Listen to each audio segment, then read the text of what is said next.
ఓం నమః శివాయ. ఓం నమో నారాయణాయ. ఓం శ్రీ స్వర్ణాకర్షణ కాళభైరవాయ నమో నమః. ఓం శ్రీ నరదృష్టి నివారణ కాళభైరవాయ నమో నమః. ఓం గణానాం త్వా గణపతిగం అవామహే కవిం కవేనాపవస్రవస్తవం జ్యేష్ఠరాజం బ్రహ్మణస్వత ఆనశృణ్వన్నోతభిస్సీదసాదనగం శ్రీమహాగణాధిపతయే నమః. ఓం ఆదిత్యాయ సోమాయ మంగళాయ బుధాయ చ గురుశుక్రశనిభ్యశ్చ రాహవే కేతవే నమో నమః. హరి ఓం. మా ఛానల్కి స్వాగతం.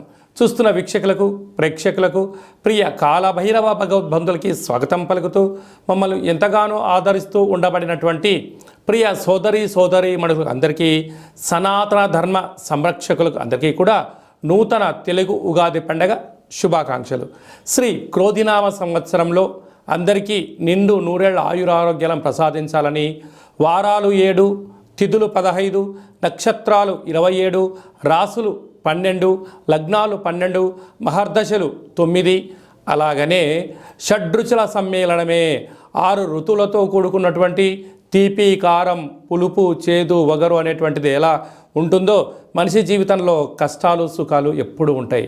కనుక ఈ 360 రోజులు ఈ క్రోధినామ సంవత్సరంలో 30 సంవత్సరాల తర్వాత శని భగవానుడు తన సొంత గృహంలో ఉండగా వచ్చినటువంటి క్రోధినామ సంవత్సరం కావడం వలన అందరికీ నిండు నూరేళ్ల ఆయురారోగ్యాలని, విద్య, ఉద్యోగ, వ్యాపార, రాజకీయ, సేవారంగ కార్యక్రమంలో అన్నింటా విజయం సాధించాలని కోరుకుంటూ ఈ సంవత్సరంలో అందరికీ తెలుగు ఉగాది పండుగ శుభాకాంక్షలు. ద్వాదశ రాశిలో గ్రహ గమనాన్ని ఒకసారి వీక్షింపచేద్దాం. మేషరాశిలో గురు సంచార స్థితి, కన్యరాశిలో కేతు భగవాను సంచార స్థితి, కుంభరాశిలో శనిచర స్వామివారు స్వక్షేత్ర సంచార స్థితి, మీనరాశిలో రాహు సంచార స్థితితో ద్వాదశ రాశిలో గ్రహ గమనాలు ఈ విధంగా ఉన్నాయి. అలాగనే మనకు 26/4/2024 సంవత్సరంలో అనగా ఈ తెలుగు ఉగాది పండగ తదనంతరమే గురువు మేషరాశిలో నుంచి వృషభ రాశిలోకి నర్మదా నది పుష్కర సందర్భంగా గృహ మార్పు ఉందని చెప్పి గమనించాలి. ఈ క్రోధినామ సంవత్సరానికి అధిపతి రాజు అంగారకుడు. ఎందుకనగా ఈ సంవత్సరము మనకు తెలుగు ఉగాది పండగ మంగళవారం రోజు అవ్వడం వలన, మంగళవారానికి అధిపతి కుజ భగవానుడు అవ్వడం వలన, ఈ సంవత్సరానికి రాజు కుజుడు అవ్వడం వలన నిత్యము అనేక మంది క్రోధము, ఆవేశము అనేటువంటి పరిస్థితుల్లో ఉండడము, ఎర్రటి నేలలు, ఎర్రటి పంటలు బాగా పండడము, అద్భుతమైనటువంటి కందులు, మిరప, ఎర్రటి నేలలు, సంపూర్ణమైనటువంటి ఆహార ధాన్యాల ఉత్పత్తులు చాలా అద్భుతంగా ఉంటాయని చెప్పి కూడా గమనించగలగాలి. మీనరాశి వారికి ఈ క్రోధినామ సంవత్సరంలో ఎలా ఉండబోతుందో ఈ వీడియోలో సవివరంగా సంపూర్ణంగా తెలుసుకుందాం. మీనరాశిలో ఏ నక్షత్రాలు వస్తనగా పూర్వాభాద్ర నక్షత్రంలోని చివరి పాదం 4వ పాదము, ఉత్తరాభాద్ర నక్షత్రంలోని 4 పాదాలు, రేవతి నక్షత్రంలో 4 పాదాలు కలిపితే మీనరాశి. మీనరాశి యొక్క అధిపతి దేవగురు బృహస్పతి. ఈ సంవత్సరము నీరసాధిపతి గురువు అవ్వడం వలన మీనరాశి వారికి చాలా మంచి కాలం ఉందని చెప్పి గమనించగలగాలి. ఆదాయం 11, వ్యయం 5, అనగా 6 రూపాయలు స్థిరచరాస్తులు వీరి సొంతం కాబోతున్నాయి. ఎన్నో రోజులుగా ఎదురు చూస్తూ ఉండబడినటువంటి స్వగృహము, వాహనము, షేర్లు, ఫ్యాక్టరీలు, కర్మాగారాలు నెలకొల్పబోతున్నారని చెప్పడంలో ఏమాత్రము సందేహమే లేదు. రాజ్యపూజ్యం 2, అవమానం 4. మీరు ఎదిగే కొద్దీ ఒదిగి ఉండాలి. శత్రువులు పంచి ఉన్నారు, తస్మాత్ జాగ్రత్త.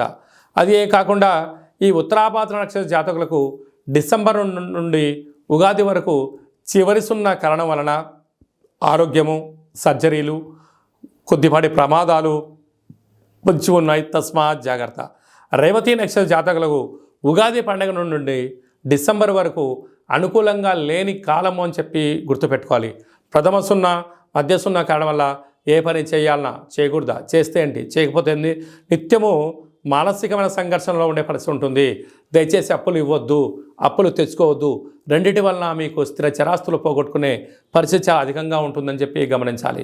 ఈ నీరసాధిపతి ఈ రసాధిపతి గురువు అవ్వడం వలన వృక్షాలు, అగరబత్తులు, సెంటు, పన్నీరు, సుగంధ పరిమళాలు, వస్త్ర వ్యాపారాలు, విదేశాలకు ఎక్స్పోర్ట్స్ ఇంపోర్ట్స్ చేసేటువంటి వారందరికీ కూడా ధర్మ మార్గంగా, న్యాయంగా, ఆధ్యాత్మికంగా ఉండడం వల్ల వృక్ష సంపదను పెంచి పోషించడం వలన వ్యవసాయ సోదరీమణులకు చాలా మంచి కాలము అని చెప్పి గమనించాలి.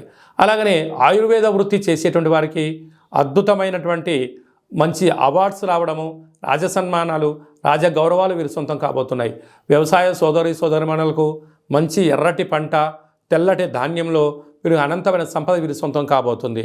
అదే కాకుండా వీరికి ఒకవైపు ఏళ్ళనాటి శని ప్రారంభ సంచార స్థితిలో ఉండడం, 30 సంవత్సరాల తర్వాత శని భగవానుడు తన సొంత ఇంట్లో ఉండగా వచ్చినటువంటి ఈ క్రోధినామ సంవత్సరం అవ్వడం వలన ఏకభుక్తము, వీలైనంత వరకు ప్రతి గురువారం కానీ శనివారం కానీ ఒక పూట భోంచేయడము, భూసేనము, నేల మీద పడుకోవడము, గోవులకు, పక్షులకు, నీటి జీవరాశులకు ఆహారాన్ని వేయడము యోగదాయకంగా భావించగలగాలి.